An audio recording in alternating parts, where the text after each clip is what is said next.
All right, welcome back. We continue live right here on the Ireland Contracting Nightly Sports Call. We invite you to call us at 412-575-2600. You can also tweet us at KDPomp at Gene Collier. And tomorrow the Steelers do begin OTAs, organized team activities, and this will be the first opportunity to see a bunch of guys, and they seem to all be willing to be there and take part in these things. Over the last couple of years, we've had guys that you've seen come and go and not show up, and for whatever reasons. But they are important, especially for a younger team, which is putting in a lot of new players, not just free agent signings, but also draft picks as well. So, Gene, when you look at this, again, we talk about Ben Roethlisberger, and what he's going to talk about tonight is replacing Antonio Brown. The question is, how do you do that from a production point of view? Yeah, you don't. I mean, the Steelers, I don't think will be as good offensively this year as they were last year for that very reason. And I think anybody who thinks they'll be better that's really wishful thinking. But I think they can be very good. Juju Smith-Schuster's a very good player. James Washington's coming into his own. Deontay Johnson, somebody obviously with promise, or they wouldn't have spent such a high draft pick on him. So, I mean, the Steelers are still in good shape offensively. I don't think they'll be quite as good. Yeah, but I think their defense will be better, and that's going to be one of the things that they've invested a lot of time and money in this offseason. In fact, double down in some of the positions of need, which when you do that, you realize last year they probably admitted internally they didn't do the right things there, and they ended up releasing two of the guys they brought in as free agents. All right, let's go to the lines. They're busy. Dave in Belle Vernon. What's up, Dave? How are you tonight? Bob, I tell you what I'm upset about. The interview with Ben Roethlisberger. Can you explain to me why Ben's apologizing to Brown? I don't understand that at all.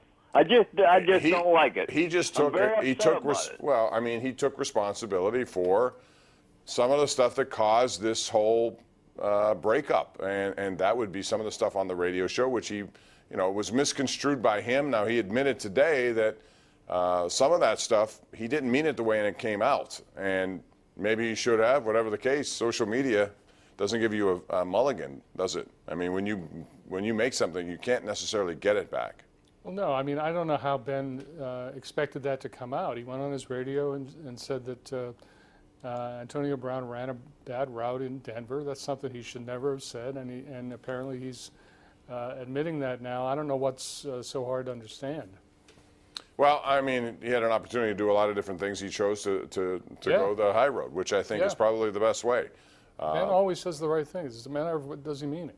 I think he does. I think he does. I think he does in this too. I think he really had time to think about this. One of the reasons why he didn't say much during this whole, if you wanted to, you could have. He could have got in. Smart too. Yeah, I mean that's. But I really believe he's very much committed to what is moving forward now. He likes these guys. We'll see how it goes. But it's hard to replace Antonio Brown, who, by the way, tweeted today, 3 hours before we ever aired this thing, and I don't know. He didn't need to do that, I thought. Let's go to Herb in Renfrew. What's up, Herb? How are you? Hi, Bob and Gene. Hey. What's going on, Herb? I got a question for you, but first of all, I wanted to tell you, good job with your interview. Thank you, Bob. Appreciate it. I'm looking forward to the second half at 11 o'clock. Me too.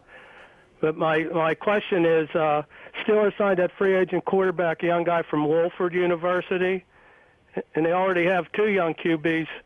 Does Ben not retire and just sign the contract? What do you think their plans are for these guys?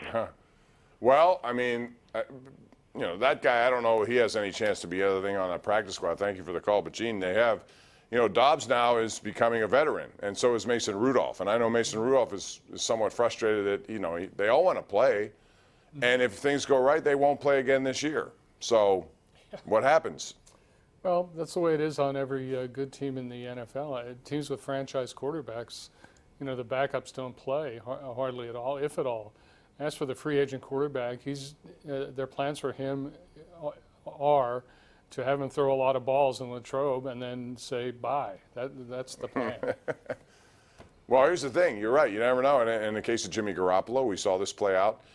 In New England, he never really played. He had a 5-game or 4-game stretch where Brady was suspended that one year, and he played well, and he parlayed that into $125 million, which we've seen that a number. Matt Castle did it in New England, remember? Right. Who was the guy from Green Bay? Did the same thing. Oh, yeah. He went to Seattle. Matt Flynn. Matt Flynn. So all of a sudden, you show a little, it goes a long way in this, and I think that's why a lot of people at different positions, specifically wide receivers, believe they deserve more money.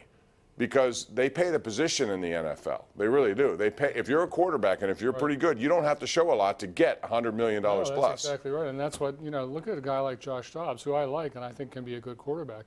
He really got the backup job based on one half of one exhibition game. True. And he kept it really based on one throw against Baltimore. I mean, more power to him. But the opportunities for players like that and Mason Rudolph are so limited that anything they do really makes a splash and really leaves an impression. All right, let's go out to line 1. David in the South Side. Hello, David. How are you? Okay, thanks for taking my call. Sure. I just wanted to make this comment. I've seen part of your interview with Ben Roethlisberger.